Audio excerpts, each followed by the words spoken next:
Bonsoir. Alors là, on a des micros, c'est juste pour enregistrer pour nous.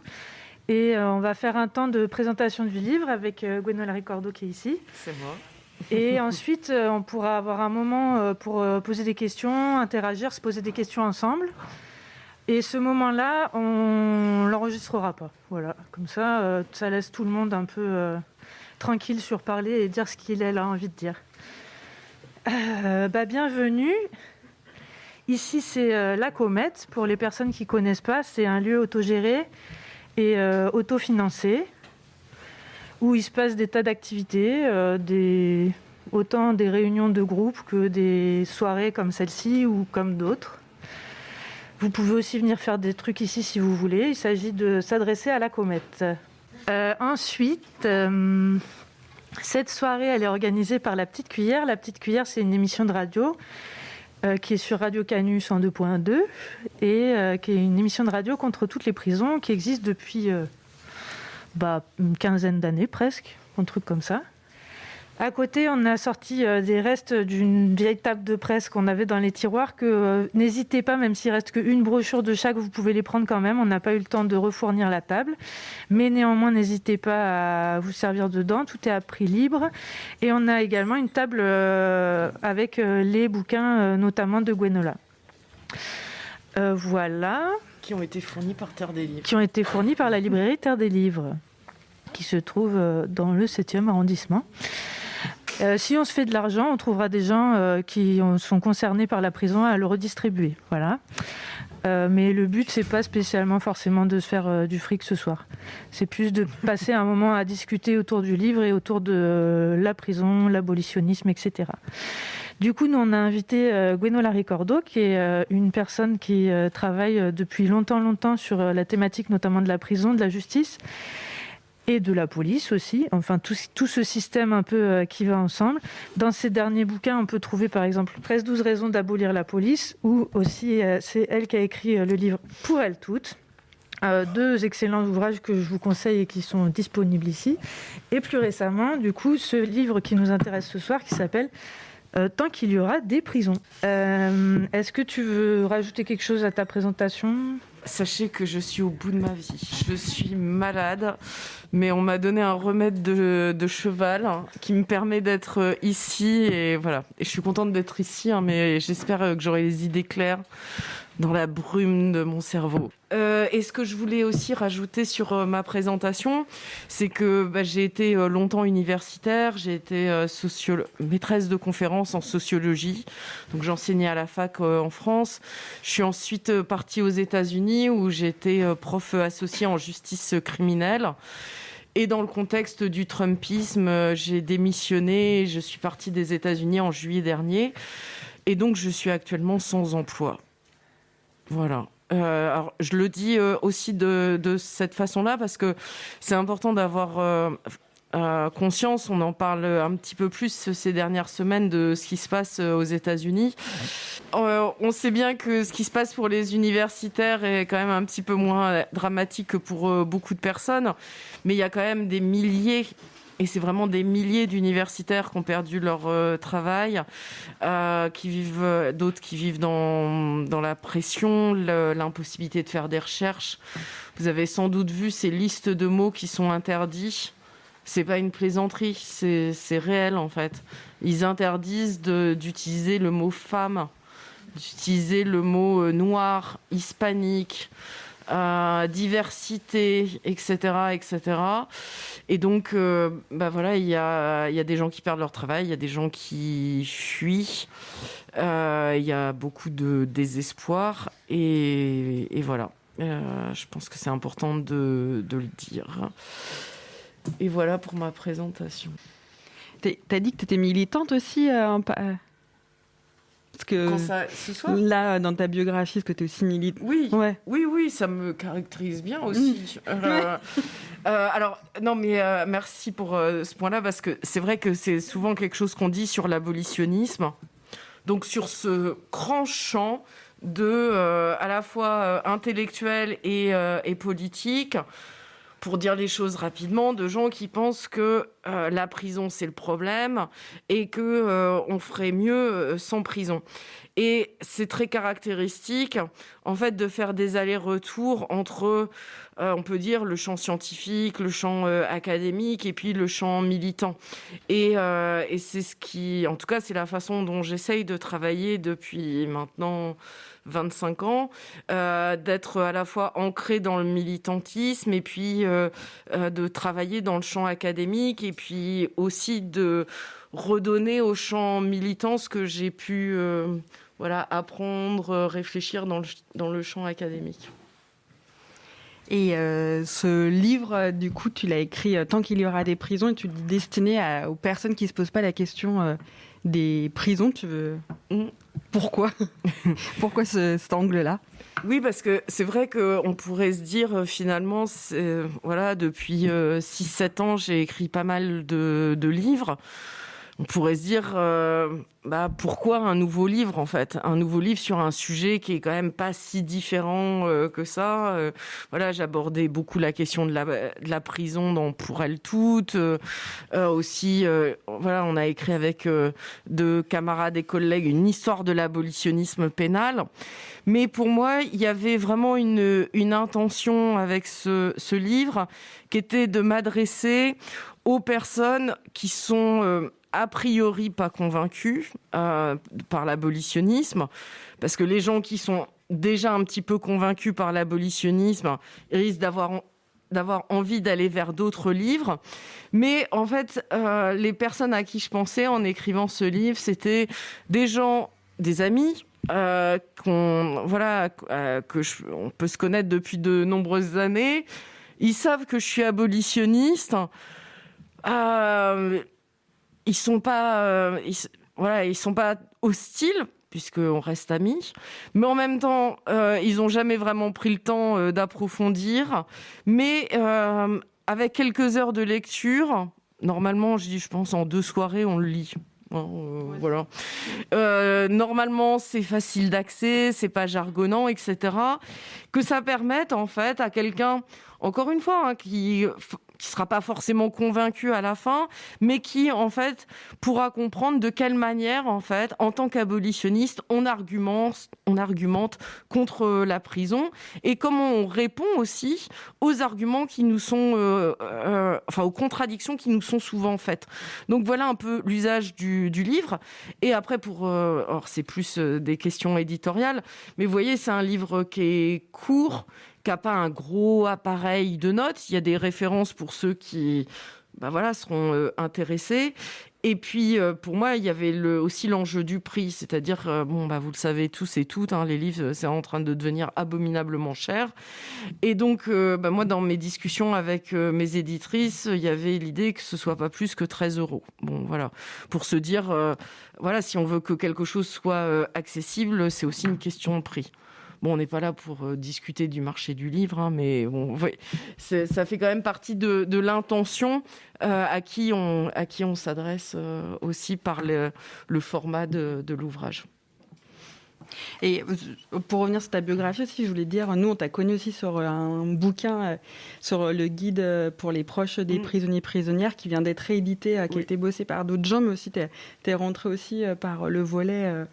la place des proches dans les prisons, et pour elles toutes, c'est aussi vachement important. Et ça aussi, soit dans la critique de la prison ou dans l'abolition aussi, c'est toute une part de personnes qui sont oubliées. Oui, alors là... c'est pas le sujet, non. C'est assez important dans ta biographie. Oui. Mais alors, je sais même pas... Enfin, je pense que ça a bien 10 ans, le guide. Même plus, ouais. Oui, voilà. Nous, à la petite cuillère, on l'a beaucoup lu. C'était. Mais voilà, c'était...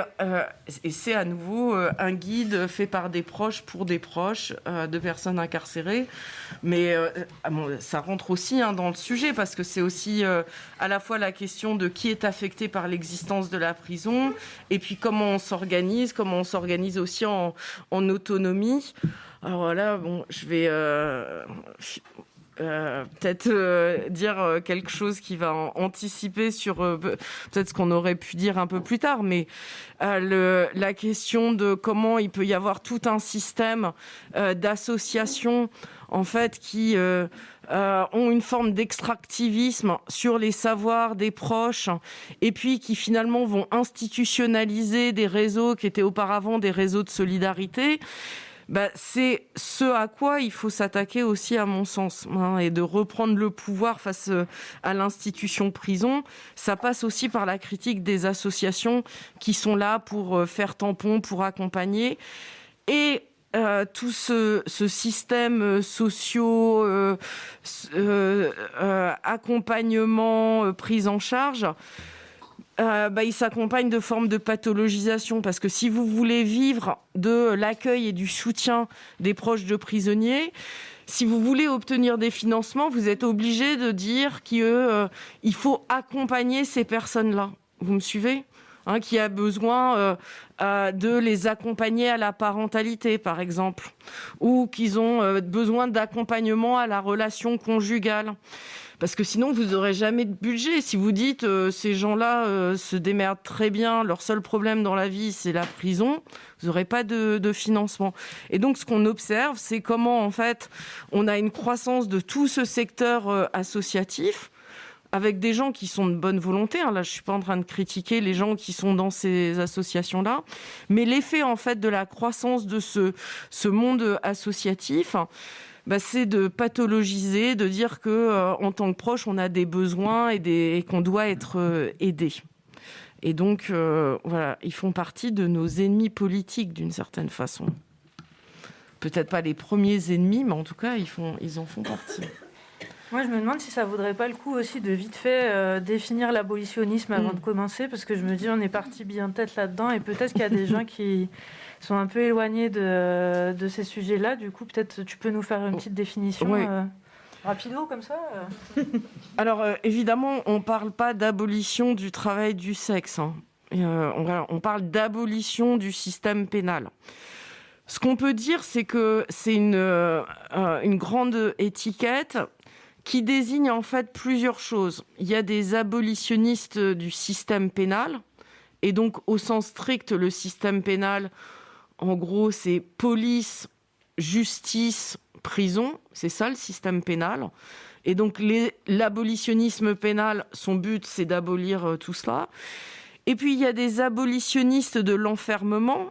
Et donc là, l'enfermement, ça contient évidemment l'enfermement psychiatrique, les CRA, tout l'enfermement des personnes sans titre de séjour valide.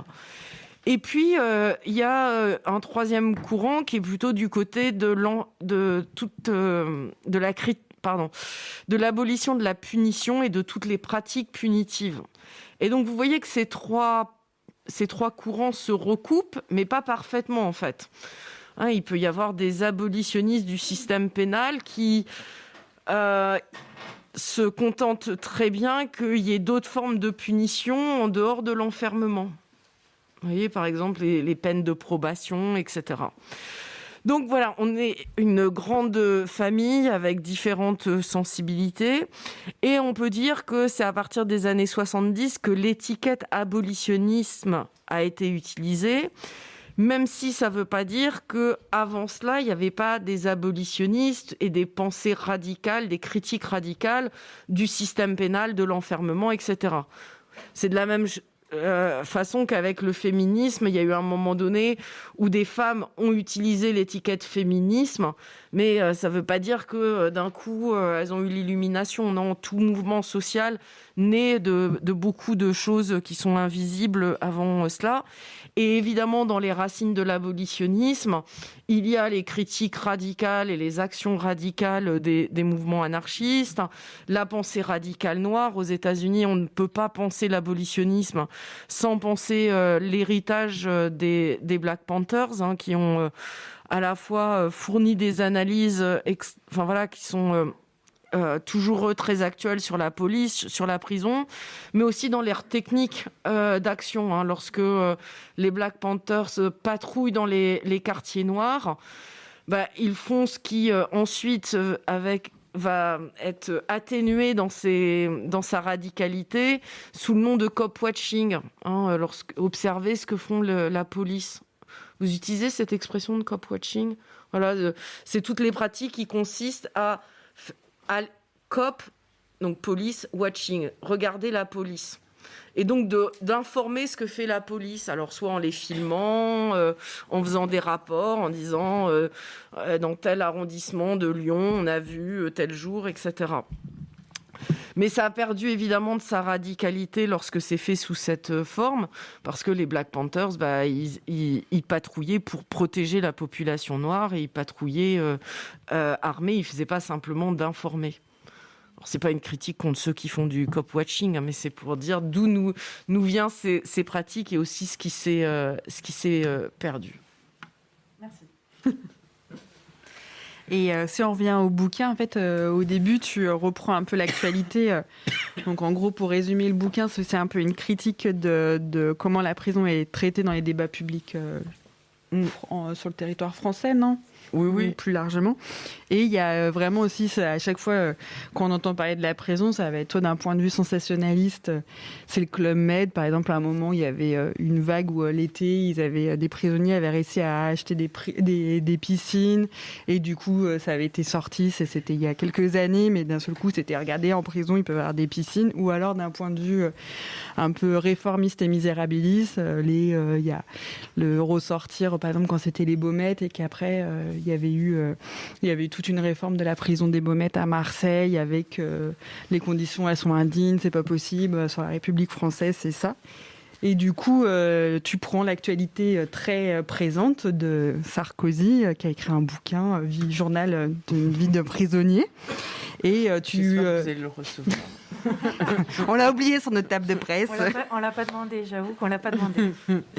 Et du coup, tu prends vraiment le point de vue justement des proches de Sarko, qui sont peinés de le voir condamné, et tu rejoins leurs propos.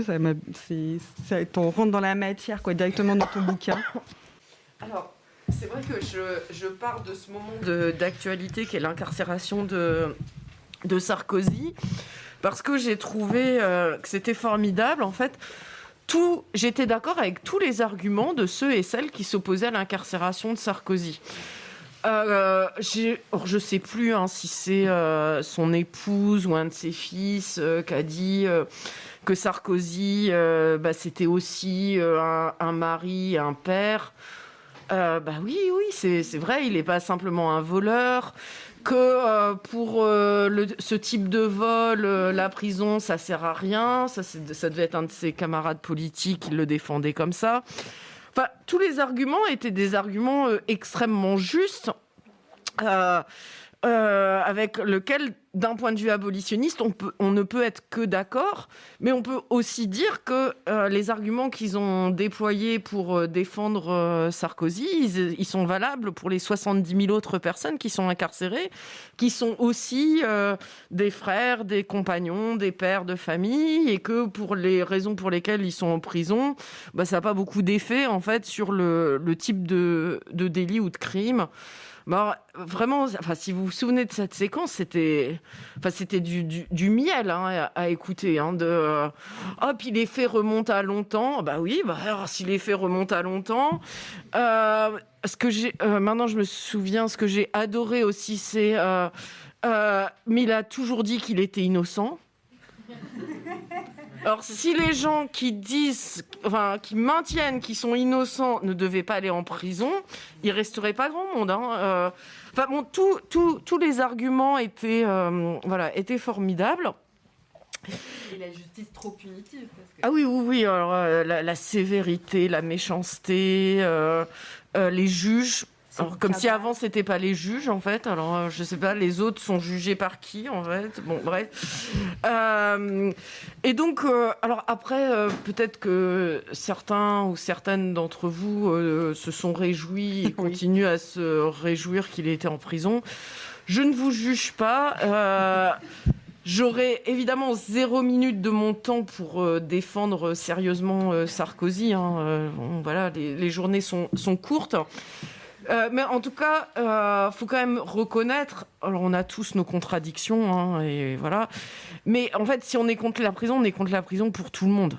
Parce que si on commence à dire, je suis contre la prison, mais quand même Sarkozy, puis, enfin bon, il n'y a pas que Sarkozy hein, dans ces cas-là. Bon, c'est comme la peine de mort. Si vous êtes contre pour tout le monde. Voilà, c'est un petit peu quand même le point de départ.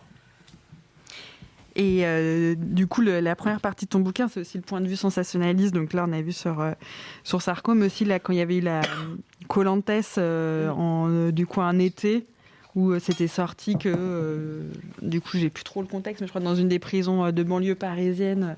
Fresnes. Donc il y a régulièrement en fait des animations ou des ateliers qui sont organisés en prison, mais d'ailleurs ça s'est arrêté dernièrement. La Darmanin, il a arrêté les financements et tout un temps, il n'y avait plus rien en prison. Du coup, là, je ne sais pas trop, mais ça avait été vraiment une coupure nette des cours de soutien socio-linguistique ou autres, quoi. Et du coup, tu pars là-dessus sur, en fait, à chaque fois, il y a une polémique vraiment sur l'idée, la prison, c'est le Club Med. Alors, c'est vrai que c'est ce à quoi je consacre le premier chapitre, à une analyse de la façon dont la prison est traitée dans les médias. Alors, ça n'a pas vocation à être une analyse sur tous les pays, et voilà, hein, mais en même temps, je pense que c'est valable pour au-delà de la seule France, qu'il y a en fait une alternance de séquences que j'appelle des séquences réactionnaires, qui sont celles que tu mentionnes, lorsque on va se scandaliser du confort dont les prisonniers bénéficieraient. Alors, c'est vrai que là, on va actuellement, on va plutôt se scandaliser de choses telles que des tables de massage. Vous vous souvenez peut-être de ça, il y a 1 an ou 2. Il y a eu ce scandale de Fresnes là, avec les tours de cartes et tout. Mais en fait, faut réaliser que ce type de scandale, il est tout à fait récurrent, que dans le passé, on a pu se scandaliser que les prisonniers aient la possibilité d'avoir la PlayStation ou l'accès aux jeux vidéo, qu'auparavant on s'est scandalisé qu'ils aient accès à la télé, à l'eau chaude, à l'eau courante, etc. Et qu'en fait, ça c'est des scandales qui sont récurrents et qui nous disent en fait à chaque fois qu'il faudrait que les prisonniers soient davantage punis en fait. Hein. L'enjeu c'est la punition, et sont-ils suffisamment punis ? Et à mon sens, ces séquences, elles sont simplement le revers l'autre face d'une autre pièce, que sont en fait les séquences pseudo-progressistes pendant lesquelles en fait on va se scandaliser à l'inverse des conditions indignes, des conditions qui sont pas à la hauteur du pays des droits de l'homme. Vous voyez ce genre d'expression. On va parler de prisons pourrissoires, de prisons dans lesquelles les personnes ne peuvent pas se réhabiliter, etc. Et en fait, quand il y a ce type de séquence, on ne sort pas en fait des termes du débat qui sont finalement, il faut punir certaines personnes. On parle jamais en fait de qui est puni, au nom de quoi on a le droit de les punir, et s'il y a une quelconque d'ailleurs efficacité de leur punition. Et donc finalement qu'on se scandalise que les prisonniers soient trop bien traités entre guillemets, ou qu'on se scandalise qu'ils soient maltraités, dans les deux cas en fait, on discute des miettes, on discute de punir plus ou moins cruellement certaines populations. Parce que il faut le dire très clairement. Lorsqu'on parle des personnes qui sont en prison, contrairement à ce qu'on peut des fois entendre dire, la prison n'arrive pas à n'importe qui. La prison est à l'inverse une institution extrêmement sélective. Hein. Pour être criminalisé, il faut répondre à un certain nombre de critères. Et vraiment, c'est un mythe qui est extrêmement important, qui est que les personnes qui sont en prison sont des criminels. Ouais, et cette idée que si vous êtes en prison, c'est que vous êtes un criminel. Mais en fait, c'est totalement faux. Et et on peut prendre l'exemple le plus simple, qui est celui des violences à caractère sexuel. Vous le savez sans doute, quand sur une centaine de cas de violences à caractère sexuel, il y a souvent à peu près 10% de plaintes. Et puis ensuite, il y a 3-4%, dans 3 ou 4% des cas, une condamnation. Donc si on prend en fait les auteurs de violences à caractère sexuel, mais quasi tous, en fait, ne sont pas en prison. Et en fait, c'est vraiment important de le formuler de cette manière-là, c'est-à-dire que c'est totalement anecdotique quand on prend, en gros, cette catégorie qui serait les criminels à caractère sexuel. Ceux qui sont incarcérés, c'est totalement anecdotique. Et donc, les criminels sont, pour l'essentiel, en dehors des murs des prisons. Vous me suivez ? Et donc, en fait, quand on parle de la prison, on parle d'une institution donc sélective, alors pas dans le sens des grandes écoles, hein, mais aussi c'est aussi, enfin, vous voyez, en termes de critères pour être incarcéré, en fait, oui, il faut être pauvre, il faut être issu des populations issues de l'histoire de l'immigration, de l'histoire coloniale. Il suffit pas d'avoir fait un crime, hein. C'est pas si facile que ça d'aller en prison. Bon, vous voyez ce que je veux dire. Bon, et du coup, on a ce préjugé. Enfin, en tout cas, dans les débats médiatiques, c'est jamais discuté que ceux qui sont en prison finalement le méritent puisqu'ils sont criminels.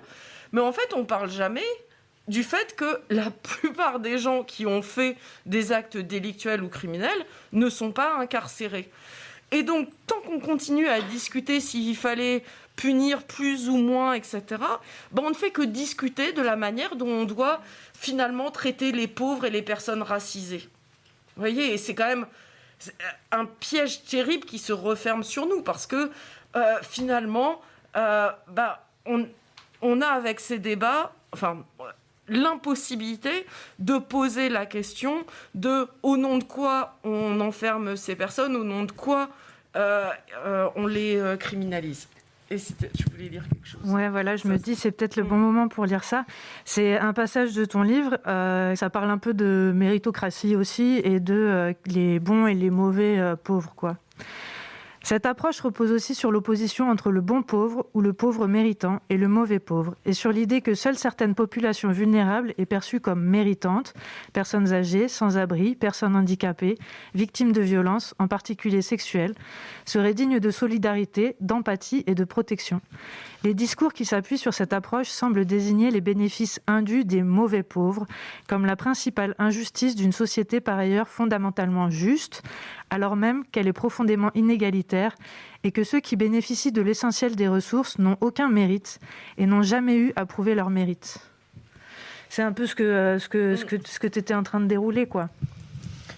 Oui, et c'est vrai que c'est quelque chose qu'on entend très souvent lorsque on s'intéresse à la prison. On va très facilement nous dire mais vous devriez vous intéresser aux SDF, par exemple. Alors, comme si, d'ailleurs, c'était des populations qui s'excluaient les unes les autres, ou les victimes. D'ailleurs, on nous oppose souvent les victimes.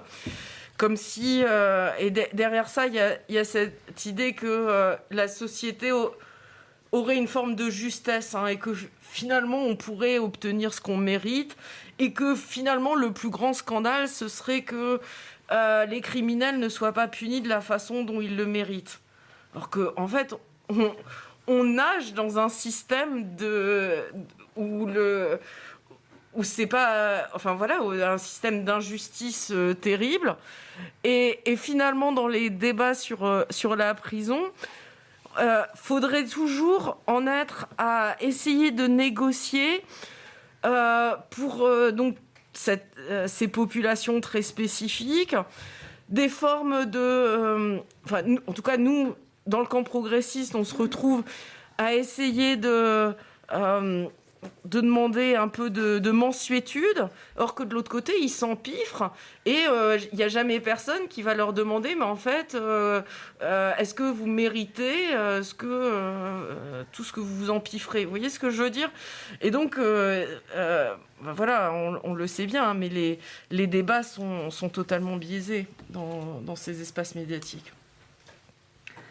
Allez, je continue avec une deuxième Vas-y. lecture.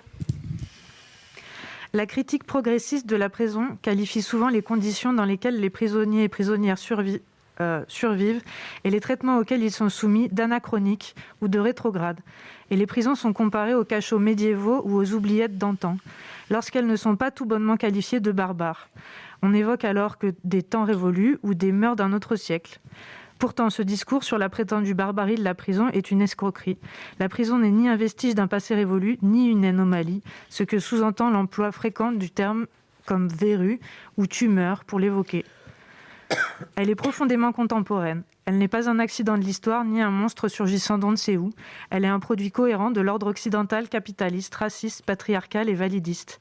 Qualifier de barbare la prison comme si elle nous était fondamentalement étrangère revient à masquer sa place réelle, celle d'un rouage parfaitement intégré à notre système social et politique. Tu veux dérouler un peu aussi ? Ouais, merci.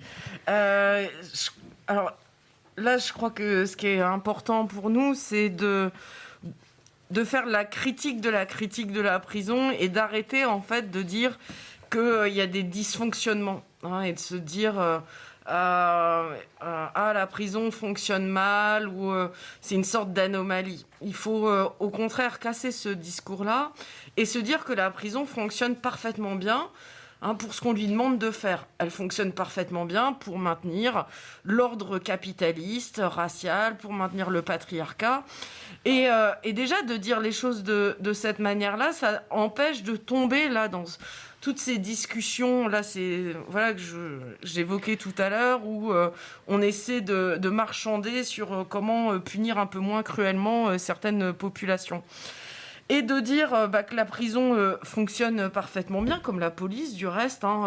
Pour moi, par exemple, je n'utilise pas l'expression violence policière parce que finalement tout le monde est contre les violences policières. Ce serait très étonnant de tomber sur quelqu'un qui dit, même un réactionnaire, ouais, moi les violences policières, ma team quoi. Non, en règle générale.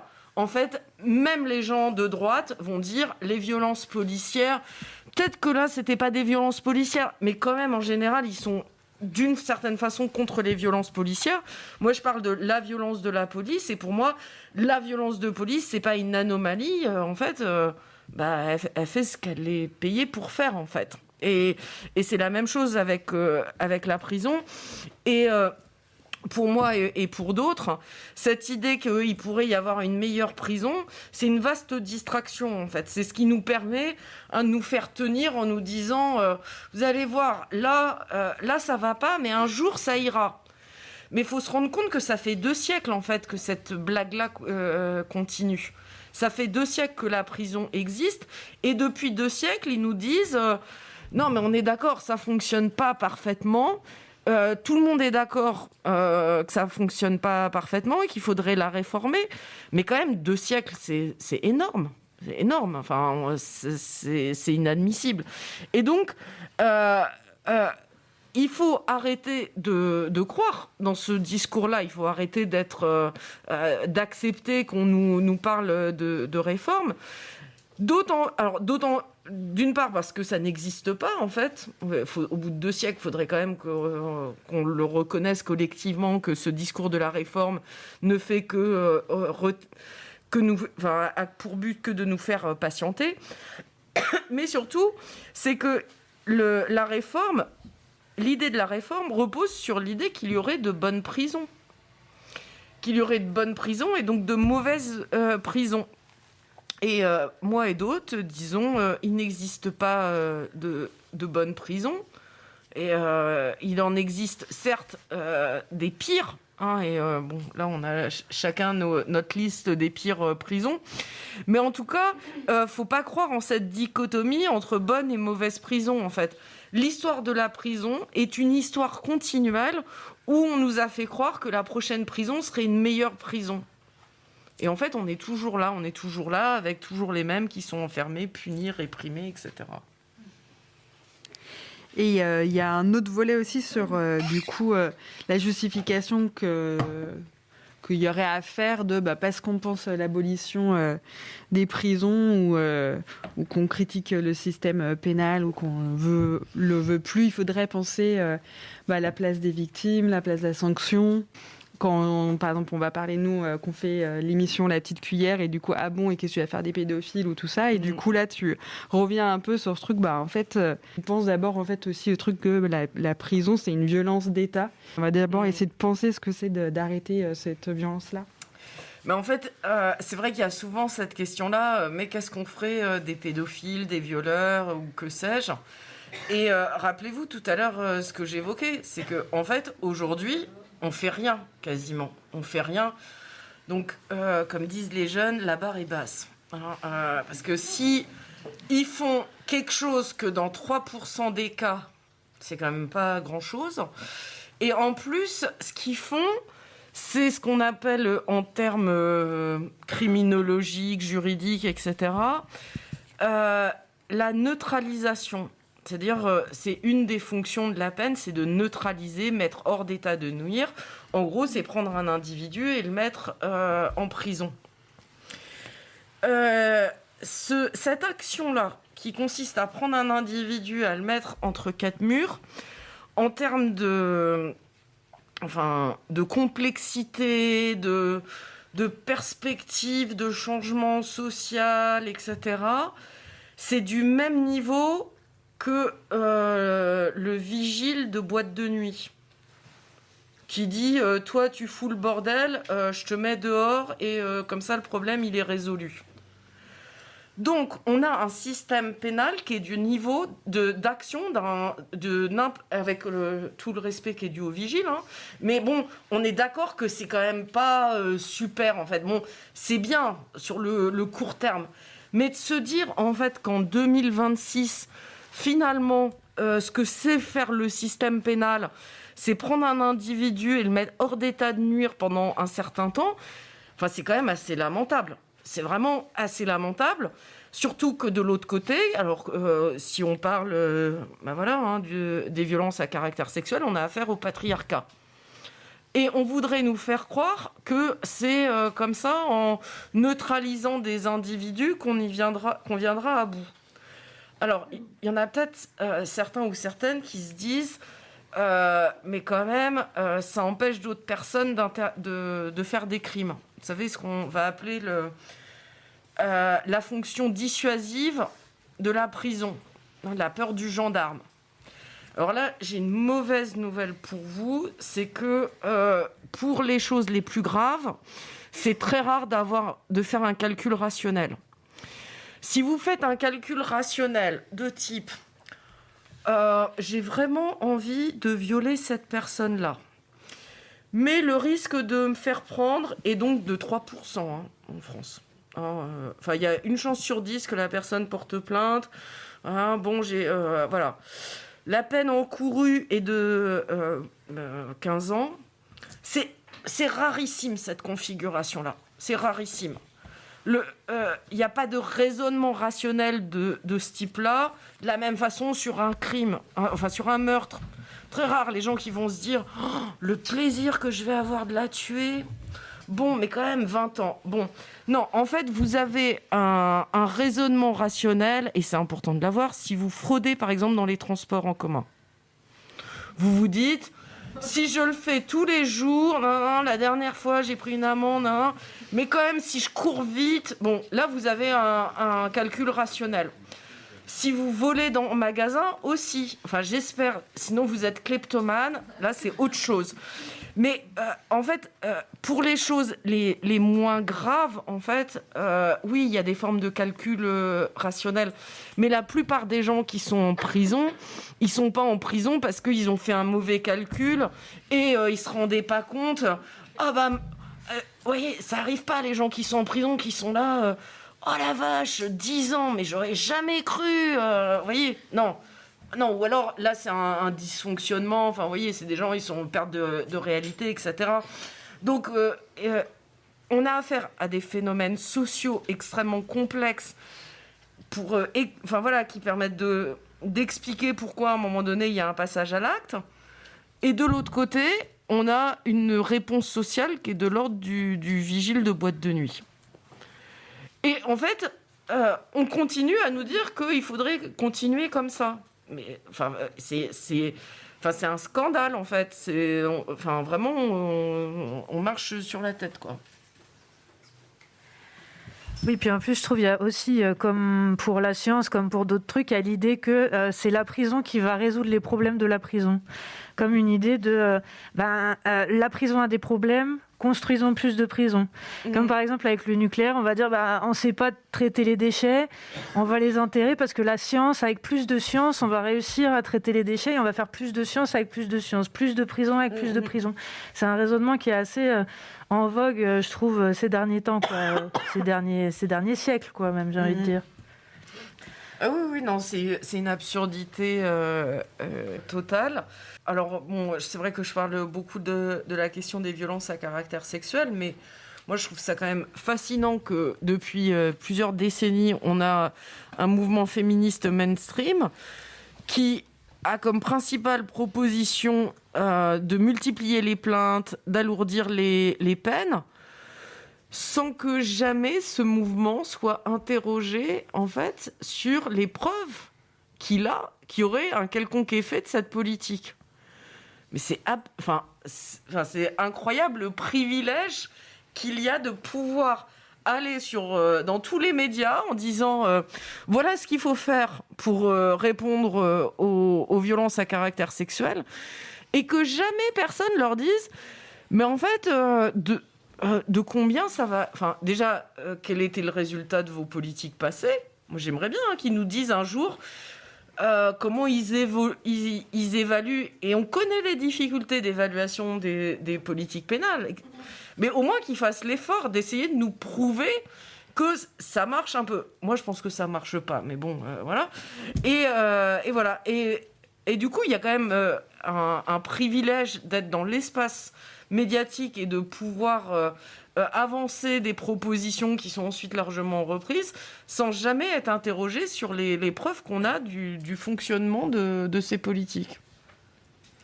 Et je dis ça parce que aussi, parce que c'est vrai que je m'intéresse beaucoup à cette question des débats et de l'espace médiatique. C'est que vous imaginez bien que la première minute qu'on est en tant qu'abolitionniste dans un débat public mainstream ou invité sur des médias, chose que je refuse, où j'ai très très peu d'expérience, on nous dit... qu'est-ce que vous metteriez à la place ? Et puis, prouvez-nous que ce serait mieux que le système pénal. Par contre, donc nous, abolitionnistes, il faut qu'on donne des preuves, il faut qu'on donne des chiffres, etc. Alors qu'aujourd'hui, ils en sont au niveau 3% et vigile. Bon. Mais alors nous, par contre, il faut qu'on ait un projet, que ce soit nickel-chrome, quoi. Par contre, on n'a pas le droit de tester le projet tout de suite. Mais bon, voilà. il faut quand même des preuves en avance. Je me dis peut-être, je lis un dernier passage. Vas-y. Et on conclut ce moment-là pour passer après aux questions, ça va ? Très bien. C'est la toute fin, c'est une petite lecture de conclusion. En 1918, Eugène V. Debs déclarait devant le tribunal qu'il allait le condamner à 10 ans de prison pour sédition en raison de son opposition à la Première Guerre mondiale. Tant qu'il y aura un être en prison, je ne serai pas libre. Tant qu'il y aura des prisons, elles rassureront les uns et une, flatteront les autres et réconforteront certaines. Tant qu'il y aura des prisons, les puissants auront le toupet de prétendre qu'elles existent pour notre bien. Et ils oseront le mot « prison » plein la bouche, encore parler de bonheur. Tant qu'il y aura des prisons, il n'y en aura jamais assez pour tous ceux et toutes celles que nous désignons comme nos monstres. Tant qu'il y aura des prisons, elles seront pour les victimes leur seul lot de consolation. Tant qu'il y aura des prisons, elles seront encore la meilleure des distractions, car elles laissent en paix tout ce qui nous opprime et elles permettent à la société de désigner ses marginaux, ses indésirables et ses racailles, ceux qu'on peut impunément écraser et mettre au rebut. Tant qu'il y aura des prisons, elles exciteront les passions tristes et les penchants de juges qui sommeillent dans le cœur de celles et ceux qui, sans honte, se sentent fondés à apprécier de la nécessaire cruauté des peines. Tant qu'il y aura des prisons, celles et ceux pour qui elles ne sont pas faites auront le luxe de ne pas débattre de leur existence et auront tout le loisir de discuter de ce que serait une prison plus humaine, et même une bonne prison, et de se scandaliser qu'on puisse y voler des moments de bonheur. Tant qu'il y aura des prisons, il y aura certaines pires que d'autres, mais il n'y en aura ni de bonnes ni de mauvaises, et le seul vrai scandale des prisons sera celui de leur existence. Tant qu'il y aura des prisons, il y aura des évasions, des bastons, des rêves de liberté et de cavale. Tant qu'il y aura des prisons, il n'y en aura jamais assez pour toutes les pauvres, les révoltés, celles et ceux qui rêvent d'un autre monde et fuient la cruauté de son ordre, les anormaux, les anormales et les bizarres, les assoiffés de liberté, celles et ceux qui ne se résignent pas, les vaincus de la guerre sociale et les perdantes de l'histoire. Tant qu'il y aura des prisons, il n'y en aura jamais assez pour protéger les puissants de nos appétits et de nos colères. Tant qu'il y aura des prisons, il y en aura encore trop. Tant qu'il y aura des prisons, tant que certaines compteront les jours, les semaines et les années derrière leurs murs, que toute une jeunesse grandira à l'ombre des prisons, nos nuits sans sommeil seront pleines de nos rêves d'en finir avec toutes les prisons. Tant qu'il y aura des prisons, il y aura des vies brisées, car la prison tue, lentement ou brutalement, et chaque jour passé entre ces murs est un jour de trop. Mais un jour, au milieu des tournesols qui auront poussé dans les anciennes cours de promenade, on racontera aux enfants l'histoire des cages, mais aussi l'histoire de nos silences et de nos révoltes. Merci.